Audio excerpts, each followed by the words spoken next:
بسم الله الرحمن الرحيم وبه نستعين على أمور الدين والدين صلى الله على سيدنا محمد وعلى آله وصحبه وسلم أجمعين مدحوينها مرتين اللي هي قلبي أحمد غرغار صاحب بدر إذا كلا وذا سعناه مرتين هو إسايا مدحوينياشا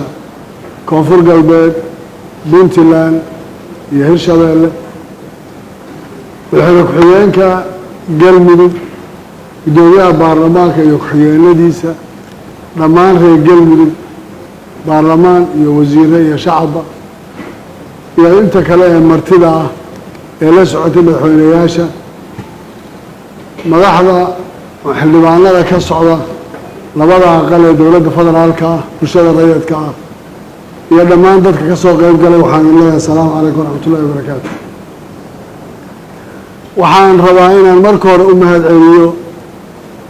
madaxweyne axmed qoorqoor iyo maamulkiisa iyo ku-xigeenadiisa iyo reer galmudug sida aada iyo aada xushmadda iyo ixtiraamka u lahayd ee u soo dhaweeyeen wufuuddii u timid iyo nooca qabanqaabada shirkan oo aan isleeyahay iyadoo lalahaa war galmudug sida ay saaxiibaday sheegayeen waqtiga aan qabanay oo la yidhi 7 bisha 8 aan shirka qabanno madaxweynuhuna uu safar markaa ku jiray ma qabsoomi karaan iyo ma iman karaan ay u qaateen inay waqtigaas qaabtaan iyo qof kastoo imanayo waftiyada ka mid ahay waxa uu filayay waxaan ahayna uu la soo kulmay waxaan rabaa inaan idinka mahad celiyo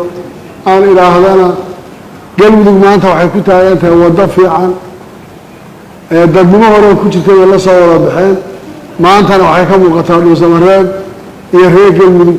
soo dhaweynta marka laga soo taga haddana sida ay u diyaarsan yihiin iyo dowladnimada ay raadinayaan iyo qabanqaabada ay isugu wada yimaadeen ma koobi karo laakiin mar labaad iyo mar saddexaad baan leeyahay aada iyo aad baad u mahadsantihi intaa marka laga soo tago shirkaani muhiimadda uu lahaa waxaa ka hadlay saaxiibka martida loo yahay iyadoo aan filayo in mar walba yuusuf garaadna uu halkiisa dhaan wada ku darsanayay inuu yahay shir maanta qof walba uu soo fiirinayo waxaa laga filayaana uu yahay wax ay keentay xaaladda lagu jiraay inay sababtay filitaanka shirkan wax laga filayaay waqtiga ku xigan inuu yahay taariikhda ay soomaaliya soo martay isma weydiinayno marxaladahay soo martay ee kala duwanaa laakiin waxaa hadda inoogu muhiimsan burburkii kadib soomaaliya inay qaaday tallaabooyin horey loo qaadayo oo dowladnimada lagu soo uruurinayo laga soo bilaabo carta indagaasi doorashadii 2012 muqdisho 2016 muqdisho marka lagu daro intii jabuuti isku darkii faraha badnaa intaasoo dhan waxay tusaysay soomaalidu ididiilo iyo amaal muujinaysay sida ay soomaalidu ugu baahan tahay bal inay ka guurto dhibaatadii iyo caqabadihii la filayey oo nooc dowladnimaha ay u guuraani inay ahayd midda marxaladaha keenaysay oo qof kastoo siyaasiya soomaaliya oo damac siyaasadeed ku jiro uu ka fakerayo alleele hebel baa qaatay hadduu qaatay u daa afarta sanaan isdiyaarinaya waxaa lagu gaaray inta badan ee ku dhacaysana inay tahay wadatashi isla ogolaansho iyo dadku inay markaa waxay isla ogyihiin ay ku meel marayaan ay gaadhaan waxaa hubaal ah oo meel looga wareego aan lahayn guddiga doorashooyinka ee maanta jira markii la dhisayey iyo markii ka horreysayba waxaa laga hadlayay hal qof iyo hal cod in la gaadho waa hamiga qofka soomaaliyeed oo qof waliba ku fakerayo doorasho noocaasa inay dhacdo haddana mar walba waxaa waaqaca runta sheegayey wadciga lagu jiro iyo xaaladda waddankeenu uu ku jiro oo u baahan inta taa la gaarayo wax badanoo hore inay qabsoomaan inay mar walba caqabadaha ahayd looma fadhiisanayo marka oo lama odhanayo waan gaari weyney sidan aan yeelna haddana waxay noqonaysay lafba sidii lagu waxayn karaa loo xagtaa sidii lagu badbaadin karayo ama see xeegana loo xagtaa ilkana ku nabadgalaano مرة بدنا إسبدلكي يدمعي ماشي إلى صعته إلى تهمد بين المدن الصومالية أساس كونها لما كل يوم يحيى طوانكي مركي لقاها اللي وحقات وليس كله ساري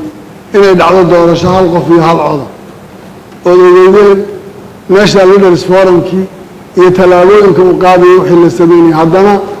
ويسعون كرويدي oo waqtiga lagu jiro wadanka iyo xaaladii adkeed waxay keentay inay taasi socon weydo waxaan rajaynayaa markaa ama maanta shirkan muhiimadda iyo u sii keentay waxay ahayd arrinta doorashooyinka soo socda ee 2021 dhacaya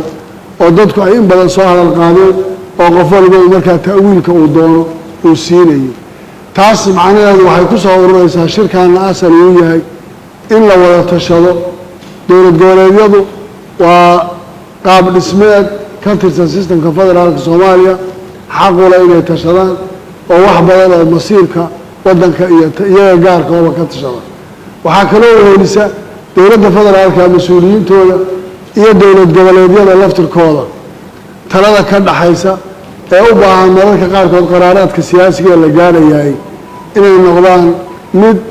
laga wada tashado la isu yimaado la isla qaato meesha ay la isla gaari kartaa dadka Soomaaliyeed marka waayeel waxa la hortiisa caana loogu barxaa haddii reerku ay caana yareeyaan ay gaari waayaan oo la yiraahdo ha lagu daro biyaha lagu daro qofka waayeelka uu garanaya caanaha in wax lagu daray laakiin qofka ilmaha yari inay cad yihiin buu arkaa waxa laga yaabaa inuunan aad u sii garanin marka qofka waayeelka isagoo arka yaa lagu darayaa si uu ogaado in baraxu ku jiro dadku markaa shayga muhiimkii waxay tahay waxa ay qaadayaan iyo tallaabada qaadayaan haddii barax lagu darayo haddii sidooda lagu bixinayo inay noqoto mid u wada muuqata oo wada arkaan oo markaas aan keeni karin tuun iyo istuun min aan abuuri karin waxaan rajaynayaa shirkan muhiimadiisu inay tahay inay ka soo baxaan wax rasmiya oo doorashooyinka iyo siyaasadda iyo wax walba iyo wax dowlad goboleedyada ka dhaxeeya intaba saameyn ku yeelan doona malaha iyaga dowlad goboleedyadu go'aanka gaarista arrimo badan oo wadanka u yaala laakiin waxay leeyihiin la tashi iyo inay talada iyaga iyo dowladda federaalka mas'uuliyiintooda ay ka dhaxayso goonina ayna u ahayn ayna doonaynin iyagu shaqo ayna iyagu lahayn inay qabtaan ay doonayaan inta iyagu xaqa u leeyihiin inay ku darsadaan taladooda taasina ay wadanka oo dhan horumar iyo guul gaarsiin karayso waxaa u baahan maanta culaysadana saaran wadanku inuu hore uga gudbo marxaladaha kolba lagu jiro waxaan u baahannahay waxyaalo badan baa inoo yaalay oo bilowgii dowladdan haddana laga hadlayay maantana taala dastuurku uu ka mid yahay dhamaystirkiisa ay ka mid tahay la dagaalanka argagixisada in la fuliyo heshiisyadii hore loo soo gaaray London Conference Muqdisho baydhaba iyo qorshihii amniga qaranka waxaasoo dhani marka ay timaado inuu dhici waayo kulanka dowladda federaalka iyo dowlad goboleedyada ama dowlad goboleedyada laftirkooda inay isu yimaadaan oo ay ka tashadaan waxa markaa hor yaalla waxaa lumaya oo baadayo kala fogaanaya wixii la rabay in la qabto ee la rabay inay waqtiyadaas qabsoomaan ama la iska weydiiyo waxaa nasiib darro noqonaysa heshiisyo badan oo hore loo soo gaaray furintooda inaan la isweydiinin oo aan la odhanin war waxa halkaasay marayeen xaggee inay marayeen maxaa ka qabsoomay maxay sababtu ay tahay waxaan rajaynayaa Soomaalidu inay ka wada shaqayso kulligeed waddankani maanta midnimada iyo gacanta la isqabsado isku duubnidu galmudug waa tusaale idinku filan galmudug yaa tusaale idinku filan madaxweynaha senatarada iyo xildhibaanada iyo siyaasiyiinta iyo kuwa maamulkiisaba intay gacmaha isqabsadeen wareegga ay sameeyeen iyo maanta halkay shalay ka bilaabeen iyo maanta isku duubnida maanta ku shalay wax sheeganaya iyo mid kaleba maanta reer galmudug halkay isla gaareen aan kulligeen gacmaha isqabsanno isku duubnaano ninka dowladda federaalka joogay maanta wuxuu mudan yahay in lagu ixtiraamo shaqada uu hayo isaguna uu garto cidda talada leh iyo waxa ka dhaxeeya ka maanta banaanka ka joogaana uu garto maanta ninka mas'uuliyadda federaalka joogay xilka saaran iyo culayska uu ogaado isaguna berri hadduu kursigaas tago say ugu sahlanaato inuu shaqadaa lala qabto inuu isaguna isku dayo qofka walaalkiiba markaa shaqada ku jira inuu wax la qabto oo uu la saxo oo uu gacanta la isku duubto ma aha ta federaalka keliya ibanta isteydyada oo ay ahayd maamulada ilaa heer council iyo saddexda leebal ee dowladnimo in loo dhowaado mid heer councilka iyo degmooyinkii iyo tii dhexe ee stateka iyo dowladdii dhexe sare ee waddanku lahaa inay intooda noqdaan wax isku xidhan oo ay tahay waxa inuu keenay federaalkan iyo culayskan inaan hadda dowladnimadeena dib u soo abuurno dagaalkii sukeeye iyo burburkii iyo kala tegistii bal in intii isqaadan kartay iyo sida dastuurka usoo qorayba sidaa loo socdo aada iyo aad baan idinkaga mahad celinayaa reer galmudug mar labaad iyo mar saddexaad waxaana rajaynayaa saaxiibaday inuuna shirkaan noqonin kii ugu dambeeyey ee shirar badan aan yeelanno la isku xidhnaado la wada shaqeeyo waxa ka soo baxayana ay noqoto shirkani gaar ahaan arrimaha doorashooyinka ku saabsan inaan wax cad oo aan iska weydiino annaga iyo dowladda federaalka iyo ciddee naga dhexaysaba talada naga dhexayn karta la isweydiiyo oo la isla qaato waxaan aada iyo aada u soo dhoweynayaa dadaal kasta oo dadka isu wadi karaya oo amniga looga wada shaqayn karayo oo qof kasta oo siyaasi oo maanta aada uga fikerayo ama ha noqdeen madaxda xukuumadda federaalka ama dowlad goboleedyada ha noqdeen ama madasha xisbiyada qaran iyo axsaabta kale iyo qof kastoo caaqil oo siyaasi ha noqdeene qof waliba inuu ka fekero oo ka shaqeeyo isku haynta waddankan xasiloonidiisa sida aan intii ta'wiil aan jirin uu u dhaco dhibaato waddankan uga dhici lahayd qof waliba inta la gudboon inuu ka shaqeeyo sida ugu habboon ee loo gaari karayo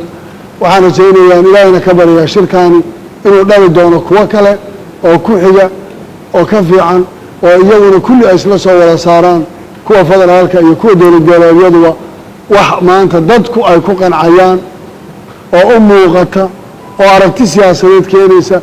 oo walaaca iyo tuhunka dadka ku jiraay ay uga baxaan reer galmudug guul baan idiin rajaynayaa